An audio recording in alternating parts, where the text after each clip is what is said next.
राष्ट्रपति रामनाथ कोविंद जिन दो महिला अधिकारियों से हाथ मिला रहे हैं, उनमें से एक का नाम अवनी लवासा और दूसरी अधिकारी का नाम शर्गुन शुक्ला है। साल 2018 के मई महीने में राष्ट्रपति रामनाथ कोविंद सियाचिन के दौरे पर गए हुए थे। यहाँ इन दो महिला अधिकारियों से मिलने के बाद राष्ट्रपति कोविंद ने इस वीडियो को ट्वीट करके दोनों महिला अधिकारियों की तारीफ की थी। इस वीडियो में हम बात करेंगे अवनी लवासा की, जो उस वक्त लेह की डीएम यानी कि जिला अधिकारी थी। आईएएस अवनी लवासा साल 2017 में लेह की डीएम बनी थी। इसके पहले अवनी उधमपुर में एडिशनल डिप्टी कमिश्नर का पद संभाल रही थी। साल 2013 बैच की आईएएस ऑफिसर अवनी लवासा इस वक्त जम्मू म्यूनिसिपल कॉर्पोरेशन की कमिश्नर है। अवनी के बारे में कहा जाता है कि उनकी तैनाती जिस भी विभाग में होती है वो वहां अपनी छाप जरूर छोड़ती हैं। ऐसा क्यों कहा जाता है, ये समझने के लिए जम्मू कश्मीर के उपराज्यपाल मनोज सिन्हा का ये बयान सुनिए। अवनी लवासा का विशेष रूप से आज मैं अभिनंदन करना चाहता हूं। जिस मेहनत से, जिस ईमानदारी से और जिस शिद्दत से अवनी ने काम संभाला है, मैं समझता हूं कि उसके खुले मन से तारीफ होनी चाहिए। उपराज्यपाल मनोज सिन्हा ने अवनी लवासा और उनकी टीम की जिस प्रोजेक्ट को लेकर तारीफ की है, उसके बारे में अवनी लवासा ने हमसे काफी कुछ बताया है। आप सुनिए। कोई भी एक जो टीम का लीडर या जो भी होता है is incomplete without the team, तो ये एक बहुत जरूरी बात है। ये प्रोजेक्ट है Tawi river front project. River front Jammu में तवी नदी है जिसके बैंक्स पे हम रिवर फ्रंट एक बनाने का प्रयास कर रहे हैं। एक प्रोजेक्ट है जो 2009 से आइडिया और कंसेप्शन हुआ था, बट अनफॉर्चुनेटली कुछ रीजंस की वजह से वो इस स्टेज तक नहीं पहुंच पाया था।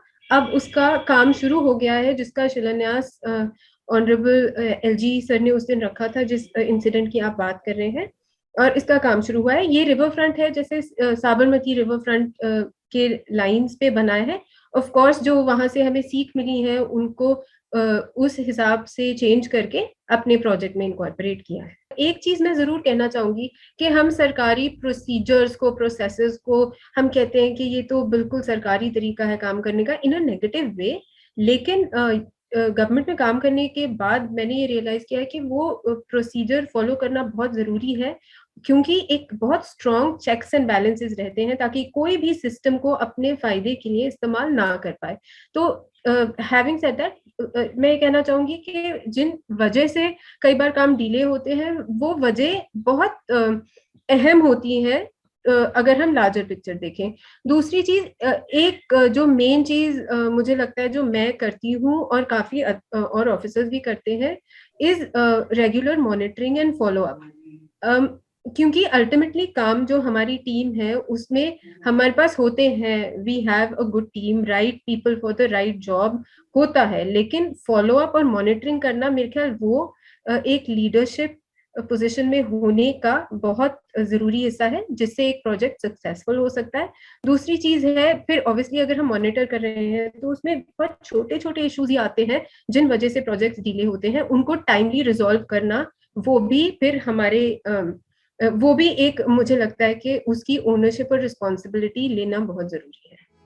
अवनी लवासा की देखरेख में तवी रिवर फ्रंट प्रोजेक्ट का काम तेजी से हो रहा है। फिलहाल लेह की डीएम के तौर पर भी उनका कार्यकाल काफी सुर्खियों में रहा था, जिसकी वजह अवनी लवासा के लिए गए कुछ सख्त फैसले थे।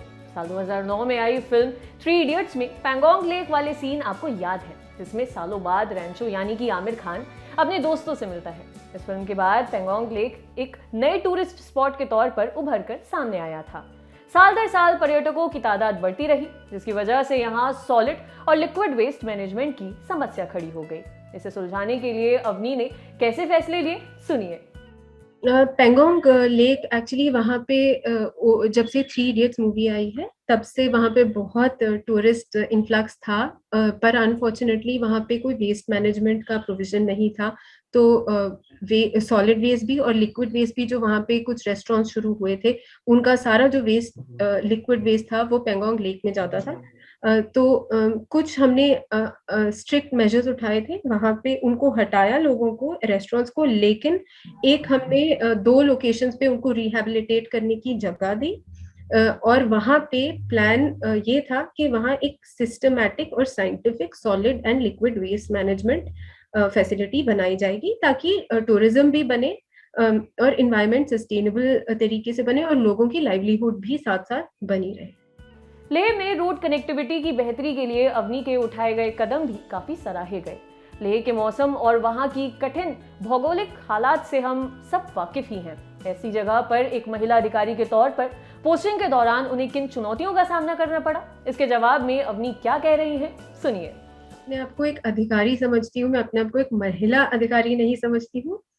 और जब हम काम करते हैं तब हम भूल जाते हैं कि हम पुरुष हैं या महिला है।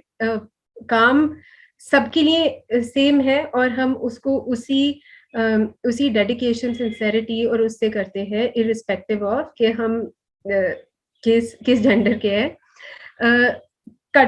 वहाँ लेह लद्दाख जैसा कि सब जानते हैं बहुत एक जोग्राफिकली उसका टेरेन बड़ा मुश्किल है। -20 -30 तक टेम्परेचर्स जाते हैं, ऑल्टीट्यूड बहुत ज्यादा है। बट फॉर्चुनेटली मुझे नहीं वहाँ प्रॉब्लम आई। एंड मैं जनरली फिटनेस में काफी इंटरेस्ट रखती हूँ। मैं रोज 1 घंटा वर्कआउट करती हूँ। I may be all that help. लेकिन मेरा ये मानना है कि एक मेंटल स्ट्रेंथ, अकोमोडेशन के हमें जो भी मिल रहा है, we have to do our best. तो ये सब अगर हम देखते हैं, to have a positive attitude बहुत जरूरी है कि हम किसी भी परिस्थिति में हो, हमें अपना काम to the best of our ability करना चाहिए, मेरा ये मानना है। अवनी लवासा की स्कूलिंग दिल्ली से हुई है। कॉलेज में पढ़ाई के दौरान अवनी को स्पोर्ट्स का काफी शौक था। अवनी लवासा ने अपने करियर की शुरुआत एक sports and event management company से की थी। इस नौकरी के बाद अवनी ने सिविल सर्विसेज की परीक्षा की तैयारी शुरू की। अवनी के पिता अशोक लवासा भी एक चर्चित आईएएस अधिकारी रहे हैं। ऐसे में आईएएस बनने के लिए क्या उन पर किसी तरह का पारिवारिक दबाव था, इसका जवाब भी अवनी लवासा ने हमें दिया, सुनिए। मोटिवेशन मेरे ख्याल से घर पे मेरे फादर भी आईएएस में थे, ही इज रिटायर्ड नाउ। शायद वो एक बार जब हम देखते हैं घर में वो किस टाइप का काम करते हैं, क्या कैसे उनकी लाइफ थी, आई थिंक वो कहीं at the back of my mind था दैट ये एक बहुत सेटिस्फाइंग फील्ड है जिसमें हम नौकरी कर सकते हैं। तो एक वो रहा होगा obviously, but exactly I don't know क्या था। But I would say that my father has been a source of inspiration जिससे मैंने ये डिसीजन लिया। हमारी जो घर पे माहौल था वो कभी प्रेशर का नहीं था और दोनों पेरेंट्स ने कभी भी ये नहीं प्रेशर डाला कि मुझे या मेरे भाई को क्या करना चाहिए। ये डिसीजन मेरा खुद का था और मैं इसीलिए थोड़ा लेट डिसीजन लिया। And I entered the service when I was 28 years old। Average age मेरे ख्याल 26 रहती है।